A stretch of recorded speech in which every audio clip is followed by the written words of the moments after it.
Hello everyone, welcome back. In today's video, I'm going to show you why your Netgear Wi-Fi extender is showing you this type of red light and how you can fix it quickly.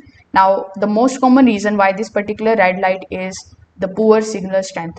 So if the extender is too far from the router, it won't receive a stable Wi-Fi signal. So in this case, you just have to do nothing but to just simply move the extender closer to the router and wait for about a minute to see if the light changes. Now you can also restart both the router and the extender as well. So you just have to simply turn off the extender first, then restart the main router. Once the router is fully online again, you can power the extender back on and let it reconnect automatically.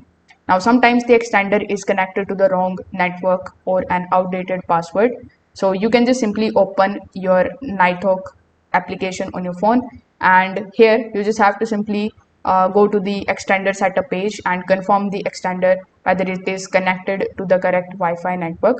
Just keep the extender away from the microwaves, thick walls, Bluetooth devices and the large metal objects as well. So if none of the methods are working for you, you can also simply press the reset button and wait for about 10 seconds and wait for it to basically reboot. So if this video helped you out, make sure that you like this video and subscribe to the channel. Thanks for watching.